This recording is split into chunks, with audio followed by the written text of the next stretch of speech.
Everyone, हमारे bank reconciliation statement की series में आज हम आपके टेक्स्ट बुक में से पेज नंबर 211 पे जो प्रॉब्लम नंबर 10 है वो डिटेल में डिस्कस करने वाले हैं।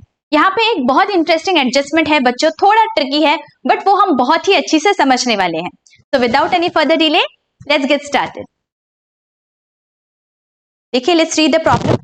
Prepare bank reconciliation statement as on 31st December 2018 और हमें कुछ ट्रांजैक्शंस दिए हुए हैं। तो सबसे पहले हमें ऐसे फॉर्मेट बनाना है। Let us write the heading bank reconciliation statement, ऐसे आपको लिखना है, BRS नहीं लिखना है। As on 31st December 2018, okay, plus and minus column हम बनाएंगे। हमें कौन सा बैलेंस दिया है? Let us read what is given. First is debit balance as per passbook. Passbook का हमेशा कौन सा बैलेंस होना चाहिए? क्रेडिट बैलेंस होना चाहिए। अगर डेबिट है इसका क्या मतलब हुआ? This is our unfavourable balance. याद करिए, सबसे पहला वाला लेक्चर मैंने आपको यहाँ पे डिटेल में समझाया था। अगर पासबुक में डेबिट बैलेंस होता है दैट मीन्स ये हमारा अनफेवरेबल बैलेंस है। That means it is an overdraft as per passbook. तो यहाँ पे स्टार्टिंग पॉइंट हम लिखेंगे बैलेंस एज पर पासबुक, और याद से हमें माइनस कॉलम में अमाउंट लिखनी है बिकॉज ये डेबिट बैलेंस है। तो what is the amount? 16,000। Minus column में हम लिख देंगे 16,000। Okay, be very very careful. जब डेबिट बैलेंस होता है it is a minus balance. Now if our starting point is the passbook, हमारा टारगेट बुक क्या है? Target book is the cash book. So here I am writing balance as per cash book. Okay, ये हमें पहले सबसे first step हमारा BRS में ये होता है दैट स्टार्टिंग पॉइंट क्या है and what we have to achieve, what is the target. तो cash book is my target book here, ठीक है। Now let us see one by one transactions क्या है। Customer directly deposited in our bank account by NEFT 8,000 rupees. This is my passbook, this is our cash book. Now what has happened? Customer directly deposited in our bank account. मतलब passbook में इसका क्या effect होगा? Balance बढ़ेगा या कम होगा? इसका balance बढ़ने वाला है। सो पासबुक में 8,000 रुपीज से बैलेंस बढ़ गया because it is a direct deposit. Cash book में जब तक इंटीमेशन नहीं मिलता है यहाँ पे कोई भी फर्क नहीं पड़ेगा। How will our accountant know that ऐसा कोई डायरेक्ट डिपॉजिट हुआ है? जब तक बैंक से इंटीमेशन नहीं मिलता है कैश बुक में असर नहीं होगा। So now again there is some difference, right? ये डिफरेंस कितने का है? 8,000 रुपीज का। और हमारा टारगेट बुक क्या है? Cash book. कैश बुक का बैलेंस कम है या ज्यादा है? कैश बुक का बैलेंस कम है, तो टारगेट बुक तक पहुंचने के लिए हमें माइनस करना पड़ेगा 8,000 rupees. Only then we will reach to the cash book balance. So मैं माइनस करूंगी 8,000 रुपीज डायरेक्ट डिपॉजिट। तो माइनस कॉलम है यहाँ पे, उसमें मुझे 8,000 रुपीज लिखना है। And here I am going to write down first direct deposit in bank account. Getting it? अगर डायरेक्ट डिपॉजिट है तो जब तक हमें इंटीमेशन नहीं आता है बैंक से तब तक हमारे कैश बुक में रिकॉर्ड नहीं हो सकता है, करेक्ट? ओके, नेक्स्ट क्या है देखो। Cheques deposited into bank but not credited by bank 10,500। This is my passbook, this is my cash book. हमें बोला गया है cheques have been deposited into bank. अगर हमने बैंक में चेक डिपॉजिट किया तो कैश बुक में क्या असर होगा?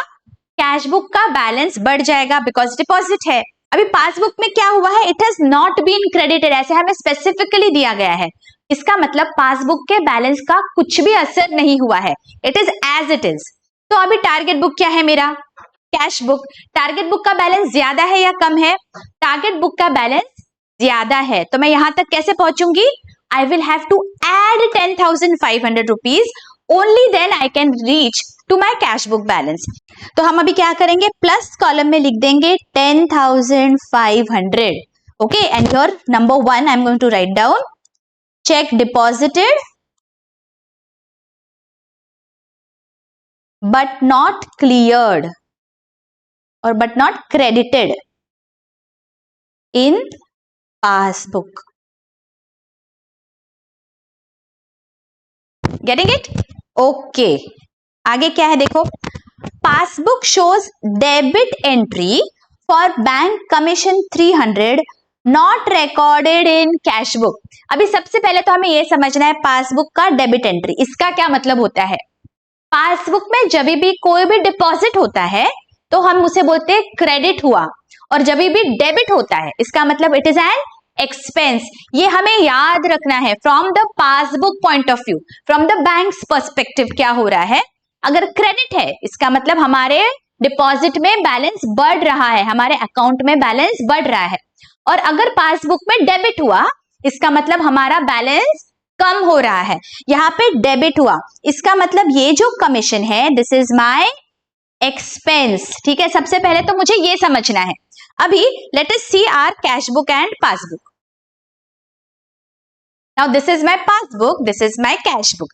Passbook shows debit entry for bank commission. Debit entry मतलब ये बैलेंस हो गया कम, करेक्ट। लेकिन ये कैश बुक में रिकॉर्ड नहीं हुआ है, ऐसे हमें दिया गया है। तो अभी टारगेट बुक कौन सा है? Cash book. और टारगेट बुक का बैलेंस ज्यादा है या कम है? टारगेट बुक का बैलेंस ज्यादा है। तो मैं कैसे पहुंचूंगी यहाँ पे? यहाँ पे मुझे प्लस करना पड़ेगा। I will have to add so that I reach my cash book balance. So I will add 300 rupees. So plus column में मैं जाऊंगी, यहाँ पे लिख दूंगी 300, और यहाँ पे हम लिख देंगे bank commission debited in passbook only. बच्चों कब डेबिट होता है कब क्रेडिट होता है कैश बुक में और पासबुक में, ये बहुत क्लियर करना जरूरी है। ये कॉन्सेप्चुअल क्लैरिटी रहेगी तो ही आप ये इतने फास्ट सॉल्व कर सकते हो। मैंने फर्स्ट पार्ट में जब मैंने बीआरएस समझाया था मैंने ये बहुत डिटेल में समझाया हुआ है। अगर अभी तक आपने वो वाला लेक्चर नहीं देखा है please go through that lecture, तो आपके सारे कॉन्सेप्ट्स क्लियर हो जाएंगे। Then these tricks will become very easy for you, ठीक है। आगे, a bill of exchange of 3,500 discounted with the bank in December 2018 returned dishonored in January 2019। अभी bill of exchange हमने अभी तक पढ़ा नहीं है, ये आपको आगे चल के है, लेकिन अभी आप समझ लो ये कोई एक नेगोशिएबल इंस्ट्रूमेंट है जो हमें हमारा डेटर देता है और वो कहता है दैट ओके आपको ये मैं पैसा फ्यूचर में इतना पैसा देने वाला हूं। एक बिल है सिमिलर टू वन नोट, वहां पे उससे लिखा होता है that Baba I will give you this much amount after 2 months या आफ्टर 3 months, ठीक है। वो बिल मेरे पास एज अ सिक्योरिटी है, ठीक है। वो बिल दिखाता है दैट XYZ से मुझे इतना पैसा फ्यूचर में मिलने वाला है, ठीक है। लेकिन अगर मुझे अभी पैसों की सख्त जरूरत है, what I can do is I can take that bill to the bank and tell the bank कि बाबा ये देखो ये मेरे पास बिल है, दिस इज माय सिक्योरिटी, ये आप रख लो और उसके बदले में मुझे आप पैसे दे दो because I want the money right now. तो बैंक क्या करती है वो बिल खुद के पास रख लेती है और हमें उस बिल के बदले में कुछ पैसा दे देती है। Getting it? Again, I will explain this transaction to you. For example, this is Mr. A and this is Mr. B. ठीक है, ये A के लिए बिल रिसीवेबल है, उसके लिए बिल रिसीवेबल है, तो B के लिए बिल पेएबल है। मैं आपको सिंपल टर्म्स में समझा रही हूँ, ज्यादा इन डेप्थ नहीं बता रही हूँ बिकॉज ये आगे चल के आपको सीखना है। बट बिल डिस्काउंटेड का क्या मतलब होता है ये समझने के लिए बस मैं आपको बता रही हूँ। See there is a bill of 3,500। 3,500 का बिल ए के पास है, मतलब एक ऐसा नोट होगा, okay, something like this it will be written that okay 3,500 मुझे बी से मिलने वाले हैं आफ्टर 2 months या आफ्टर 3 months, ऐसा लिखा होगा, उस पे बी का सिग्नेचर होगा, there will be a revenue stamp, ठीक है। तो that is a negotiable instrument. अभी 2 या 3 महीने वेट करना पड़ेगा ए को, जो भी पीरियड लिखा होगा, and then he will get 3,500, ठीक है। It is receivable for A. तो ए क्या कर सकता है, उसके पास ऑप्शन दिया गया है that he can take this bill to the bank and if the bank agrees, bank ये डिस्काउंट करती है बिल, क्या बोलते हैं हम, bill has been discounted with the bank, मतलब बैंक ये बिल ले लेगी ए से, बिल रिसीवेबल अभी बैंक के पास चला जाएगा और बैंक ए को पैसे दे देगी, ठीक है। Bank will give money to A. Because A को अभी पैसों की जरूरत है।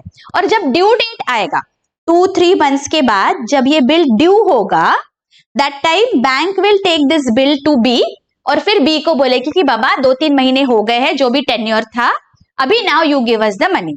ठीक है, this is what normally happens in a bill of exchange. ये मैंने आपको बहुत सिंपल लैंग्वेज में बताया है, इसमें बहुत सारी इंट्रिकसीज होती है, just for you all to have a background मैंने आपको समझाया है। ठीक है, तो यहाँ पे क्या हो गया, A has taken the bill to the bank, discounted it with the bank. तो अभी ए के पास क्या हो जाएगा, अगर डिस्काउंट किया है इसका मतलब ए को मिलेगा पैसा। पैसा कहां जाएगा सबसे पहले, बिकॉज ये बैंक में डिस्काउंट हुआ है तो बैंक हमें कैश में तो पैसा नहीं देगी, बैंक क्या करेगी, ए के पासबुक में, ए के बैंक अकाउंट में 3,500 रुपीज जमा कर देगी। ठीक है, सबसे पहले उसे बैंक में जमा करते हैं, पैसा हो गया बैंक में। तो अभी हमारी ये पासबुक है, ये कैश बुक है। जैसे ही बिल डिस्काउंट हुआ सबसे पहले पासबुक में एंट्री आएगी, राइट, बिकॉज सबसे पहले बैंक को ही पता चलेगा ना वो पैसा दे रही है नहीं बिल के बदले में। तो सबसे पहले मेरा पासबुक का बैलेंस बढ़ जाता है 3,500 से। ये जब इंटीमेशन मिलेगा तो हमारा यहाँ पे कैश बुक का बैलेंस भी बढ़ जाता है तुरंत। ठीक है, तो ये दोनों भी बैलेंसेस अभी बढ़ गए। ऑलराइट, नाउ अगर फ्यूचर में जाके ऐसा होता है that this bill is honoured, honour करना मतलब क्या, बी ने पैसा दे दिया बैंक को तो कोई प्रॉब्लम नहीं है। लेकिन अगर ये बिल डिसऑनर हो जाता है, जैसे चेक होता है ना बाउंस, डिसऑनर, उसी तरह अगर बिल डिसऑनर हो जाता है इसका मतलब वो पैसा बैंक को नहीं मिला। तो अगर बैंक को बी ने पैसा नहीं दिया तो बैंक कहां से ए को पैसा देगी, करेक्ट, तो बैंक वो पैसा वापस ए से ले लेती है अगर वो बिल डिसऑनर हो गया तो। अभी इस केस में हमें क्या दिया गया है, लेट अस सी, यहां पे दिया गया है a bill of exchange was discounted with the bank in December 2018, returned dishonored in January 2019। अभी क्या हुआ, दिसंबर में दोनों भी बैलेंसेस 3,500 से बढ़े हुए हैं। जनवरी में अगले महीने में जाके बैंक को ऐसे पता चला दैट बाबा ये जो बिल है ये डिसऑनर हो गया, मतलब बैंक को पैसा नहीं मिला बिल के बदले में, तो बैंक वो पैसा आगे चल के जनवरी में हमसे वसूल करने वाली है। तो जनवरी में जाके ये जो पासबुक का बैलेंस है वो कम होगा। ठीक है, but this is going to happen in which month, it is going to happen in January, not in December. और दिसंबर का हम बीआरएस बना रहे हैं, तो दिसंबर में हमारे पासबुक और कैश बुक दोनों भी अकाउंट्स में 3,500 और 3,500 से डिपॉजिट दिख रहा है बिल डिस्काउंटेड के वजह से, राइट। तो is there any difference here, there is no difference. ये सिर्फ और सिर्फ आपको कंफ्यूज करने के लिए दिया गया है, यहाँ पे कोई डिफरेंस ही नहीं आ रहा है कैश बुक और पासबुक के बैलेंस में, तो हम बीआरएस में क्या लिखेंगे, nothing. Okay, this is just a tricky transaction, इसलिए मैंने आपको शुरुआत में बोला था एक बहुत ही अच्छा वाला ट्रांजैक्शन है यहाँ पे। लेकिन आपको एक बात का ध्यान रखना है, हाँ, यहाँ पे आपको डिसऑनर कौन से दिन हुआ है, कौन से महीने में हुआ है, ये बहुत ही इंपॉर्टेंट है समझना। अगर यहाँ पे दिया होता that it has been dishonoured in December, तो हम क्या करते, देखिए क्या होता है, ये पासबुक है, ये कैश बुक है, पासबुक में 3,500 से डिस्काउंट हो गया, फिर कैश बुक में भी उसकी एंट्री हो गई। अभी अगर डिसऑनर दिसंबर में हो जाता तो सबसे पहले कहाँ का बैलेंस कम होता, बताइए मुझे। सबसे पहले बैलेंस कम होता जहां सबसे पहले पता चलेगा, पता बैंक को चलेगा, राइट, बिकॉज बैंक के पास बिल है। ये देखिए यहाँ पे मैंने बताया था आपको, बिल बैंक के पास है, बैंक लेके जा रही है वो बी के पास, बी ने बोला मैं पैसा नहीं दूंगा, तो ये जो बैंक ने पैसा डाला हुआ था हमारे अकाउंट में बैंक हमसे वापस ले लेगी। बैंक हमें बोलेगी कि बाबा बी ने मुझे पैसा नहीं दिया, तो मैंने जो आपको दिया है पैसा वो अभी आप मुझे वापस लौटा दो। जब डिसऑनर हो जाएगा तो बैंक यहाँ पे बैलेंस हमारा कम कर देती है, राइट, एंड देन बैंक हमें इन्फॉर्म करेगी दैट ओके आपका ये जो बिल था वो डिसऑनर हो गया, and then our accountant is going to pass this entry in the cash book. Okay, जब तक हमें इंटीमेशन नहीं मिलता है बैंक से रिगार्डिंग द डिसऑनर, हमारे कैश बुक में कोई भी असर नहीं होगा, ऑब्वियस है, राइट। अगर दिसंबर में डिसऑनर होता बच्चों, तो there would have been a difference in the balances, because ये डिसऑनर जनवरी में हुआ है, अगले महीने में, तो दोनों भी सेम है, यहाँ पे कोई भी बैलेंस में डिफरेंस नहीं आया। अगर ये दिसंबर में डिसऑनर होता तो पासबुक का बैलेंस कम होता और कैश बुक का बढ़ता, then there would have been a difference, तो हम बीआरएस में रिकॉर्ड करते थे। Getting it? Is this very very clear? ये ट्रिकी क्वेश्चन है, दिस इज अ गूगली, आपको चेक करने के लिए कि आपके कॉन्सेप्ट्स कितने क्लियर है। समझ गया बहुत अच्छी से? इसका आपको कोई भी इफेक्ट नहीं देना है फिफ्थ ट्रांजैक्शन का। Is this very very clear? इसी बात पे एक अच्छा सा कमेंट कर दो बच्चों, इसी बात पे लाइक कर दो, मेरा मोटिवेशन बना रहता है ऐसे ही। Thank you so much. देखो अभी आगे क्या लिखा है, as per standing instructions bank paid telephone bill 650 not recorded in cash book. Again this is my passbook, this is my cash book. क्या हुआ, बैंक को हमने इंस्ट्रक्शंस देके रखे थे कि बाबा हमारा टेलीफोन बिल पे कर देना, बिल जैसे ही मिल जाए वैसे। तो बैंक ने पेमेंट कर दिया, तो बैंक ने अगर पेमेंट किया तो ये बैलेंस तो कम हो गया। फिर कैश बुक में एंट्री कब होगी, जब हमें इंटीमेशन मिलेगा बैंक से कि बाबा आपका ऐसा टेलीफोन बिल था और हमने उसे पे कर दिया। अगर ऐसा इंटीमेशन नहीं मिलेगा तो कैश बुक में एंट्री नहीं हो सकती। हमारे अकाउंटेंट को कैसे पता चलेगा कि ऐसा कोई पेमेंट हो गया है, राइट? तो इस केस में क्या हुआ है, it has not been recorded in cash book, right? Cash book के बैलेंस में असर नहीं हुआ। What is the target book? Cash book. Cash book का बैलेंस ज्यादा है, तो यहां पे पहुंचने के लिए मुझे क्या करना पड़ेगा, यहां पे मुझे ऐड करना पड़ेगा, सो that I reach my target book. I will add 650 rupees. तो मैं प्लस कॉलम में जाऊंगी और यहां पे मैं 650 रुपीज लिख दूंगी। Telephone bill paid by bank recorded in passbook only.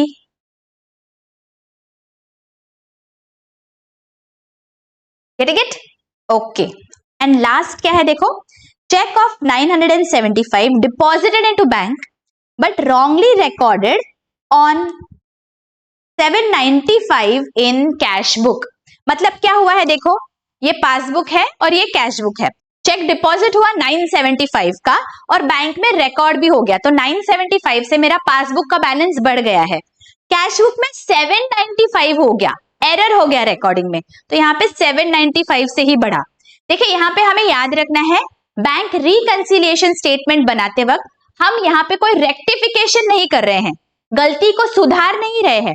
जो गलती है उसे सुधारने के लिए हम अलग कुछ देखने वाले हैं आगे चल के अगले चैप्टर में।